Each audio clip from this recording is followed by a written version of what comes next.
shot towards the end zone. Under touchdown. Trey Tucker to the end zone. It goes. Caught. Touchdown. Armand Ben.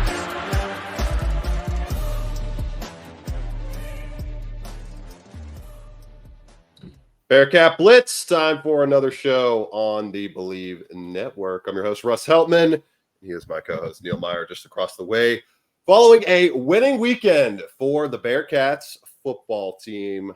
Huge. Getting the victory bell back into town and back into Clifton as we get ready to start a show. Neil Meyer of the Front Office News, Cincinnati Rivals, and yours truly, Russ Heltman of Cincinnati Bearcats on SI. We are brought to you by Bet Online. It's the world's most trusted betting platform and your number one source for everything football. Bet Online is every stat, every matchup, and even live odds and spreads to bet on during the games.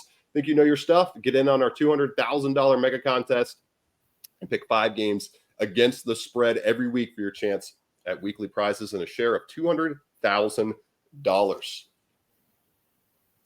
When the game's over, head on over to our online casino and get in on a game of blackjack or poker or unwind with one of our over 150 slots games. Head to the website today to get in on the action. Bet Online. The game starts here. And Neil, complete game, in my opinion, from the Cincinnati Bearcats on Saturday. There were some mistakes here and there, so I guess you could argue it wasn't fully complete, given they probably should have won by 20-plus points instead of the 27-16 margin. But a clean game from Brendan Storesby. He still has not committed a turnover this year. That is awesome to see. Corey Kiner gets fed the rock, 21 carries for 126 yards and a touchdown. Xavier Henderson, to me, was the MVP of the offense, kept the chains moving throughout the afternoon, and had arguably, in my opinion, his best game as a Bearcat when you look at snap to snap and him getting 10 catches for 108 yards. And Neil, it should have been a score in the 40s, and it probably would have been Joe Royer as the MVP if he wouldn't have had a couple a weird fumble there at the end of the half and a too many men downfield penalty, negating a 60-plus yard touchdown. All in all, 27-16 win. The Bearcats cover the spread. They hold Miami to less than 30 yards rushing, and it seems like some momentum is building for the Bearcats heading into a very winnable game where they're favored by nearly a touchdown at home this weekend against Houston. Yeah, and most importantly, Russ, the victory bell is back in Clifton. I think that was the biggest thing. And if you ask myself, Russ, I think you and I talked about it off the record a little bit. That's the most fired up I think we have seen Coach Satterfield in 2 years following that victory. He was real emotional. Obviously, this game meant a lot to the University of Cincinnati football team and to himself after what happened last season. It was great to see that emotion from him. And Russ, overall, it was a complete game. And you mentioned, obviously, there's still some things you can tweak, but it started on special teams early. You get the big special team stop from Marcavius Sabor, the true freshman, recovers the muffed punt at the 4-yard line, and then you turn that the very next play into a touchdown. We talked about it, Russ, that the Cincinnati Bearcats had to capitalize in the red zone. What did they do? Just that, capitalized in the red zone. But, Russ, we got to talk about it. Xavier Henderson obviously has exceeded expectations and is the wide receiver 1 within this group. Very reliable, very steady guy. Him and Brendan Storesby have developed quite a connection throughout the opening 3 weeks of the season.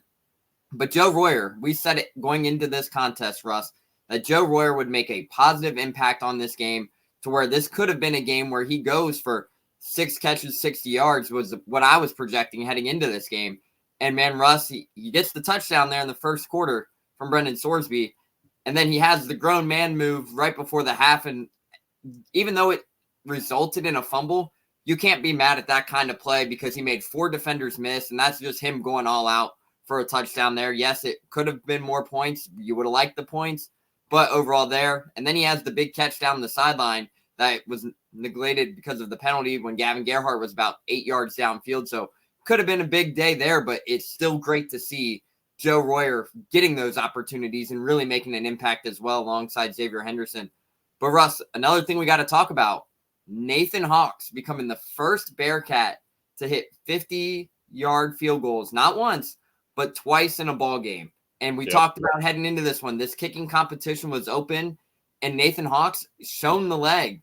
Russ, he showed that leg on that 55-yard field goal attempt. That was probably good from about 65, 68 yards with how much room he had to spare.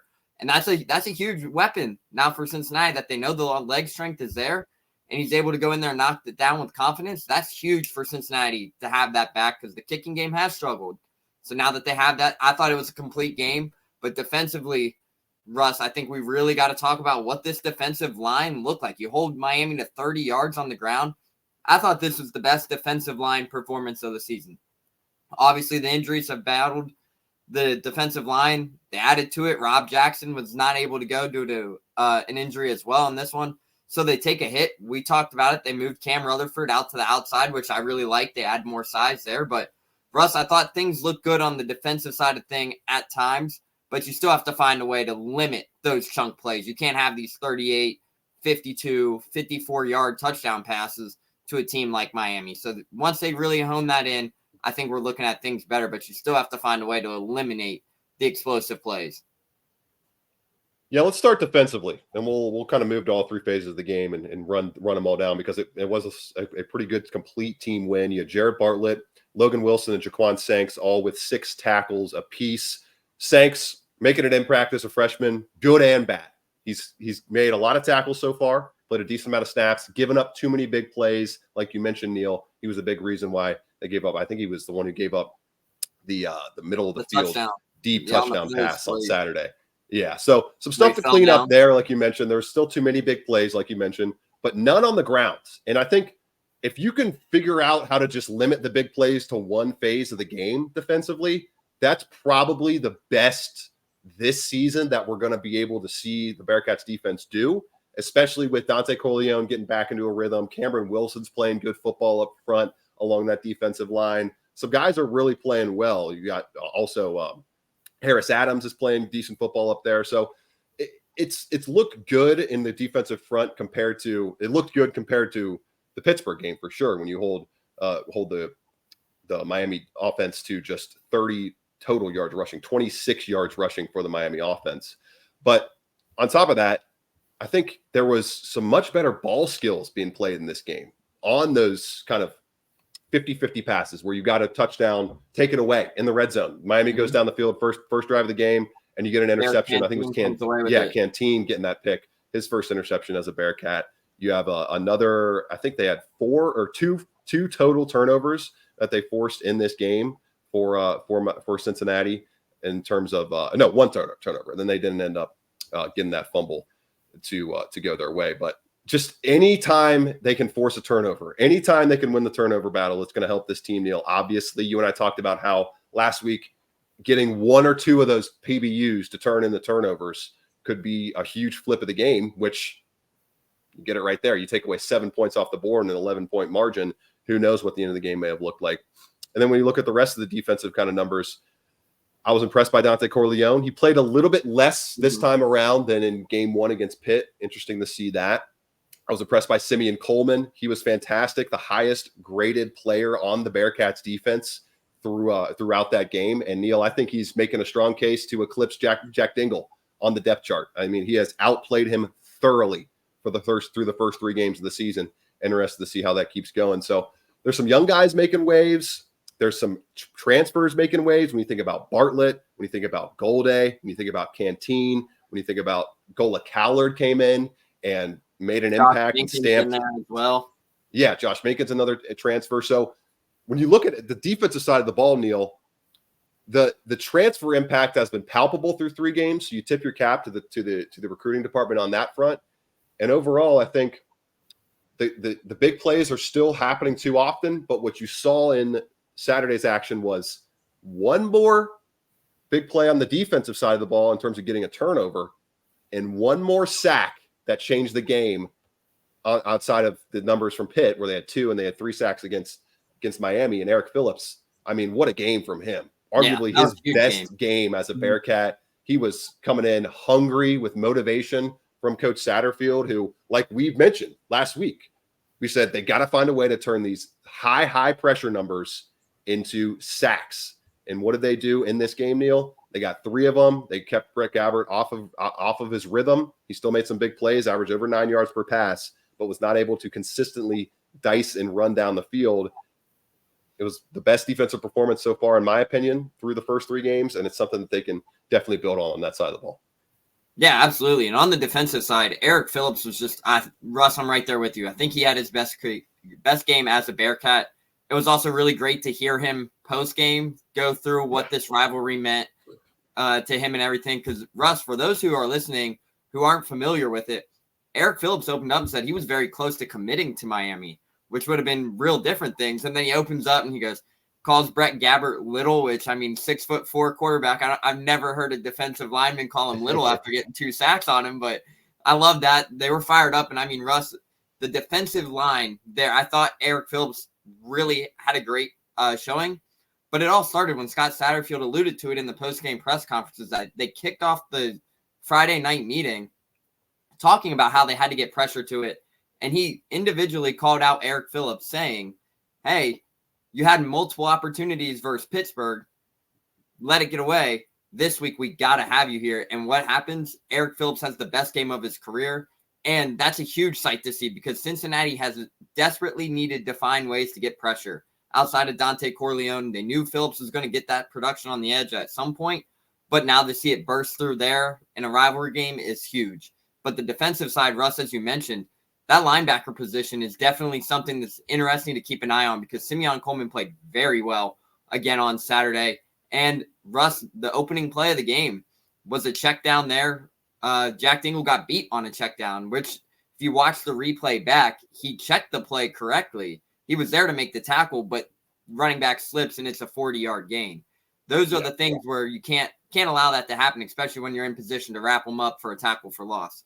But overall, Russ, I think this defensive side of the ball is really taking a step forward, especially with how they were able to kind of contain Brett Gabbert. But it's going to be interesting to see how they build from that heading into Houston on Saturday because it's going to be a similar team, Houston to Miami. Houston's got a dual threat quarterback. It's going to be interesting to see how they can really build up that confidence level because, Russ, that confidence level was high after the game Saturday.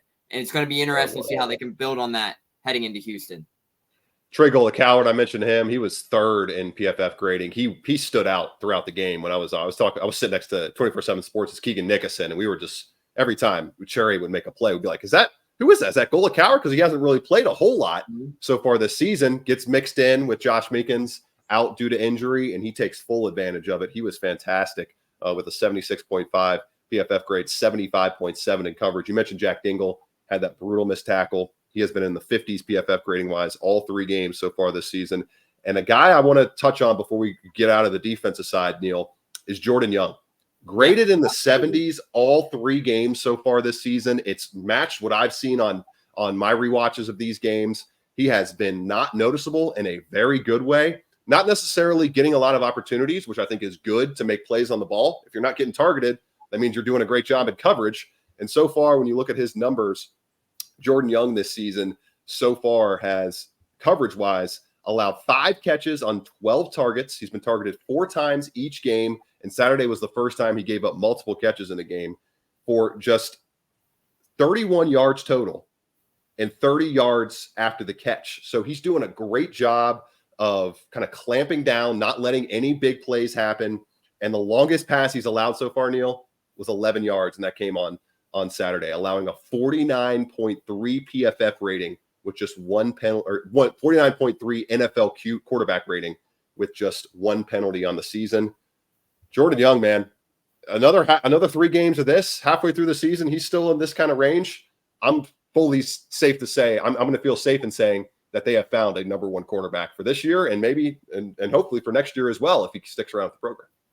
Yeah, absolutely. Jordan Young has been obviously one of the key impact players on this defense, Russ. Obviously, last season was the first full season for him at that boundary corner position, which, I mean, going from the nickel to the boundary, it's never easy. So then he gets that opportunity. And Russ, the offseason that Jordan Young has had needs to be given credit where credit is due because he has taken on not only the leadership role, but he has turned into be one of the key significant players on the defensive side of the ball because, Russ, last season, some of those explosive plays came on Jordan Young. This none season, so far this year.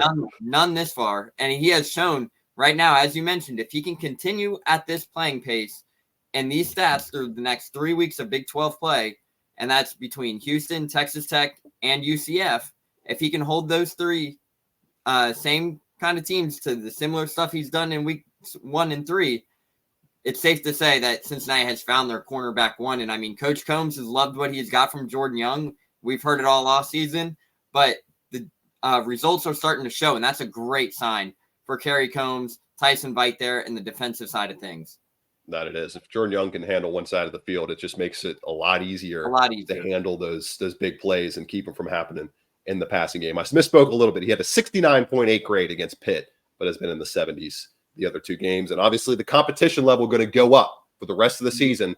So that's why you can't affirmatively say he has arrived and he is the true CB1 and ready to be one of the top corners in the Big 12, but tracking that way for sure.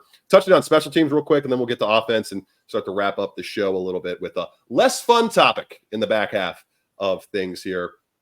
We'll get to a break first, and then we'll get to the offense and special teams after these messages.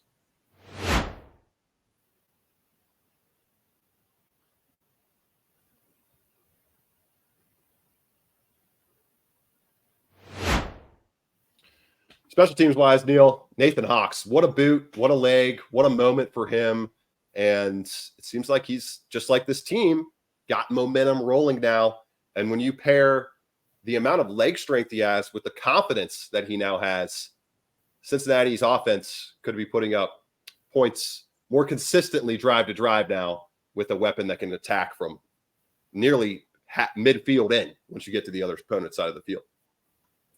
Yeah, absolutely, Russ. And I mean, Nathan Hawks has had an incredible journey to Cincinnati, and he opened up about that after the game Saturday too. Started his career at Wittenberg, entered the portal, ended up back at Wittenberg, entered the portal again, came to Cincinnati as just a regular student, and then he found a tryout through his kicking coach, tore his quad and his hip flexor, Russ, had a tryout before fall camp last season, makes the team. And flash forward a year later, look what he's doing. He now becomes the first Bearcat in history to hit 2 50-yard field goals. And Russ, it's worth noting that 55-yard field goal was the longest field goal in Cincinnati school history since 2007 when John Bacon hit from 58. So Cincinnati has found an offensive weapon there in the special teams aspect. And that's a great sight to see because obviously, Russ, they've shown to hit the big play, the big leg there. He's shown the leg strength. But now it's going to be interesting moving forward. Obviously, he said the nerves hit him the first time, but he's still buried at home. But it's going to be interesting to see, can he keep that production up throughout the rest of the year? Because it's safe to say he's going to be the team's starting kicker heading into Houston and moving forward. Right. It's going to take a disastrous performance for him to give that back to Carter Brown, who I won't lay blame at Carter Brown's feet necessarily for the missed sub 30-yarder last week. The laces were in. It's hard to hit a kick correctly when the laces are not put correctly, albeit, Neil, you and I saw him struggle in spring camp, like in spring football. We saw him struggle a bit in fall camp. And so this is not, I don't think this was just 1 or 2 bad kicks to start the season. It's been a slow build for Nathan Hawks to take over this job. 9 crucial points, 3 for 3 extra points, 2 for 2 for 50+ yards on Saturday. They needed all 9 of them for sure. And they needed 3 points extra last week, and they didn't get it from their place kicker. Maybe they will be able to get that moving forward. Offensively, Neil, not, I would say, honestly, probably the worst game so far for Brendan Sorsby, but they still put up 27 points. And that is wonderful, wonderful to see. He was not the sharpest I've seen him. 21 of 34, 186 yards, 5.5 yards per attempt, 1 touchdown. Likely should have been in the 250 to 260 yard range if they don't have that penalty called back on the touchdown to Joe Royer. So the numbers would have looked a little bit better. But overall, Neil, I thought this was a great sign for the offense, still being able to move the ball, still being able to operate pretty efficiently, despite Brendan Sorsby being a little wayward with his accuracy. And what did they do to do that? Leaned on Corey Kiner. What you said, I think you said Zach Stipe, the SID and lead media liaison for Cincinnati football, said they're like 3-1 or 4-1 right now. When Corey gets 20 touches or more. And the only loss came to Pittsburgh last week. There you go. 21 carries for Corey Kiner, 126 yards and a touchdown. Evan Pryor, he was efficient in his sub-10 snap package, 3 carries for 76 yards and another game-breaking touchdown from 65 yards for Evan Pryor. Neil, this is the kind of explosiveness this running game largely only needed last year to be arguably the best in the country. And now that explosiveness is there. They're even more efficient. They're even more efficient or explosive in the ground game. Overall, 215 yards rushing for 2 touchdowns and 6.3 yards per attempt. And that's before sacks, of which Miami had 2 sacks in this game. So the rushing yards were even better when you take out the sacks. This is something, this is the strength that we expected out of Cincinnati's offense. And it's, I think, a sigh of relief for fans to know that Brendan Sorsby doesn't have to play 70, 75% perfect quarterback football. He can be closer to a 50-50 performance, and you can still win a rivalry game on the road. Yeah, absolutely, Russ. And obviously, Brendan Sorsby kind of struggled there on the first 2 drives, obviously being with the rivalry and everything. Kind of was slow to get going. And then once he got going, the offense started to move once he found ways to get Xavier Henderson and Joe Royer involved. But, Russ, obviously, we talk about this offense and the key strength being the run game. Corey Kiner in the first half, Russ, you look down and you check your stats. He had 7 carries for 32 yards at the half. You finished with 21 for 126 and a touchdown. That's what they needed to do against Pittsburgh. But then they come back, they learn from the mistakes, and had to find a way to put the ball back in Corey Kiner's hand. And Russ, that last run by Corey Kiner where he blew over Matt Salapak, the reigning MAC Player of the Year, that's the kind of contact you want to see from your bell cow back in Corey Kiner. I mean, he just bulldozed him. Anytime he can get to the second level, I'm telling you guys right now, just let him get to the second level. It's going to be a difference maker. But anytime he's averaging 7 yards a carry, that's a great sign as well. And then you mentioned Evan Pryor, Russ. 3 carries in the first half again, 75 yards. I mean, look what happened. That 65-yard touchdown run was huge. It was a game changer. But that run doesn't happen on the outside without the terrific block from Xavier Henderson there. He was secondary. Just like I said, like his best game as a Bearcat in all kinds of all the phases of a wide receiver play. Yeah, that block was huge by Xavier Henderson. But on the offensive side, Russ, it's worth noting something that key contributor D'Artagnan Tinsley goes down with an injury up front. We didn't get a specific update on the injury, but looks to be something that could be something to monitor, we can say, because Scott Satterfield didn't have an update, but it could be a huge blow for Cincinnati, obviously due to the experience that D'Artagnan Tinsley has. But Jonathan Harder comes in, Russ. I thought he played fantastic up there as well, filling in for him. And Harder's had a fantastic offseason, really transformed his body. But it's definitely going to be something to monitor there with D'Artagnan Tinsley, especially heading into this week versus Houston, if his status will be up in the air. But definitely was worrisome to see after the game, to say the least. Harder solid in replacement and as solid as you could ask coming in cold turkey like that off the bench. He was very good pass blocking, Neil. Especially after being banged up in fall camp as well. Right. And he didn't play against Pittsburgh either. Has 36 total snaps this season, got 22 on Saturday. Struggled a bit in the run game, 59.3 run blocking grade, but 81.3 pass blocking grade. Something to build on there. Harder stepped in pretty admirably, I'll say, coming in off the bench. And just tying a bow on the offense a little bit here, Xavier Henderson, I think it was legitimately his best game as a Bearcat, Neil. You could say last year against Eastern Kentucky, but he didn't have the added blocking aspect in that game that he brought to the table in this one. As you mentioned, locked up the defender on the outside of that Evan Pryor 65-yard touchdown run. It was his highest run blocking grade of his career this past Saturday, according to PFF, with a 75.7 mark, springing a touchdown and springing a few touchdowns himself as well. Not necessarily all by him catching it, but he did catch one touchdown. And he was Henderson didn't catch any touchdowns. What am I talking about? He did set up a few, though, and his play was crucial when it came to 10 catches for 108 yards and moving the sticks forward. Taking a quick break here and then tying up the show with an unfortunate look at the Cincinnati Bearcats football recruiting class for 2025. Going the wrong direction, and we'll take a look at the betting spread coming up this week, if we have time, against Houston. This is Bearcat Blitz on the Believe Network, presented by Bet Online.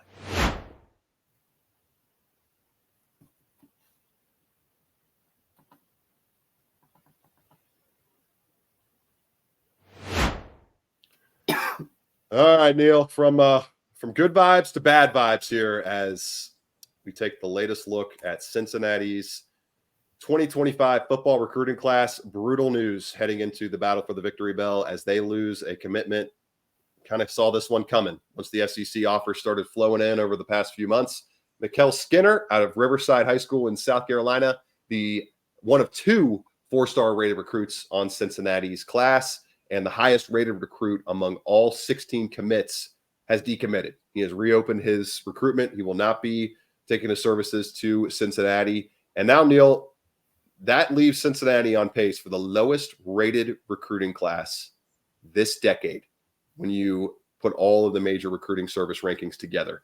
As of today, they sit with an average recruiting class ranking of 62.66 overall. That is 13th among 16 Big 12 teams, according to 24/7 Sports.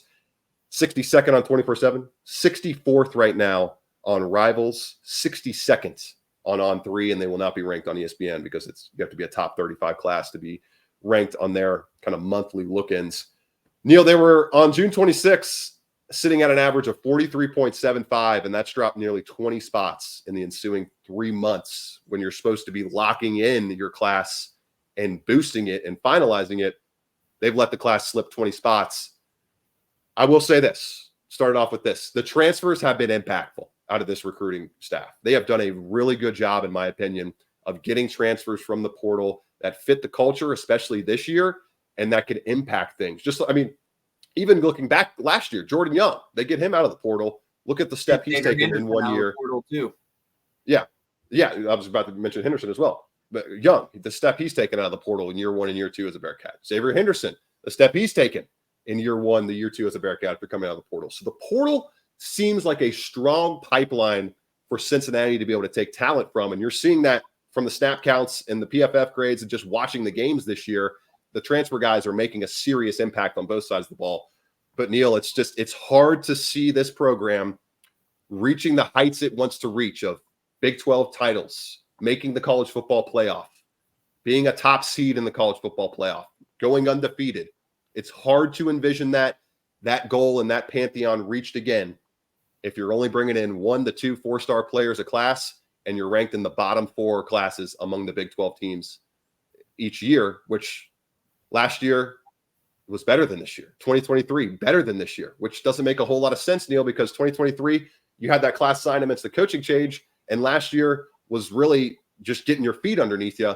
This was the class where I was really expecting to see some real growth into the mid-40s, maybe into the high 30s for a final class ranking nationally.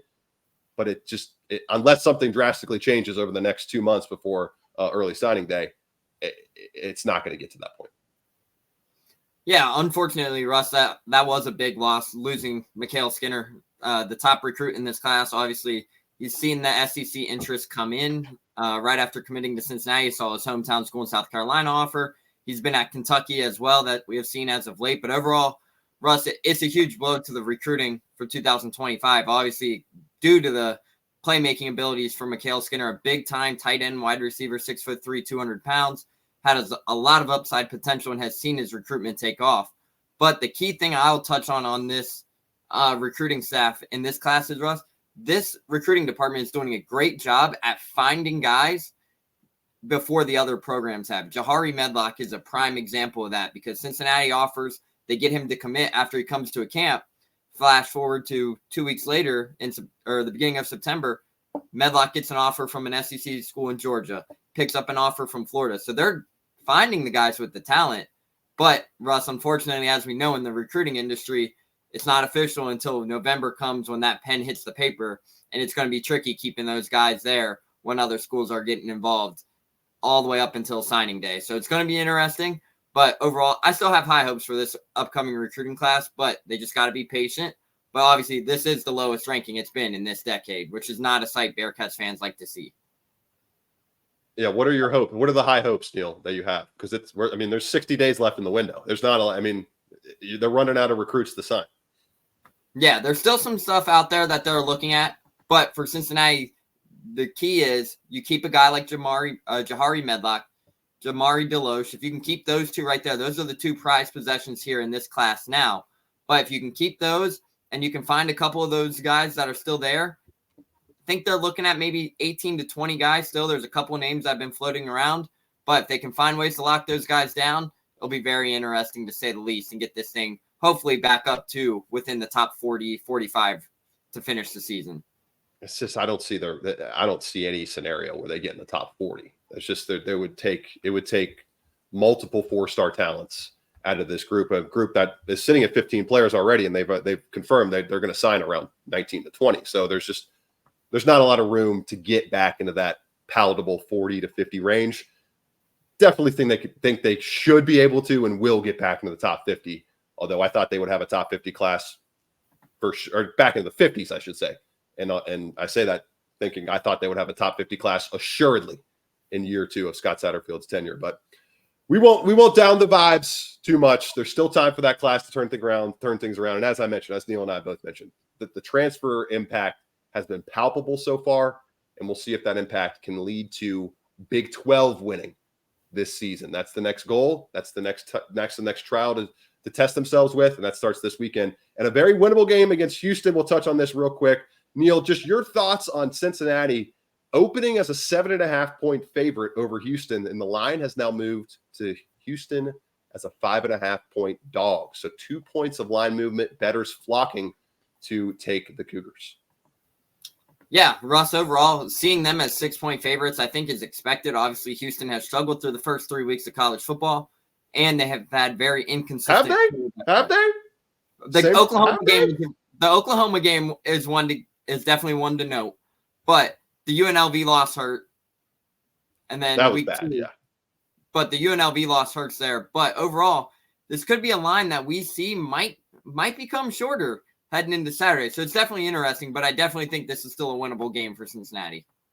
Yeah, going through Houston. Neil's right. I was just messing around with them a little bit. They lost as 3.5-point favorites to UNLV to start the season, 27-7, easily covered against Oklahoma on the road.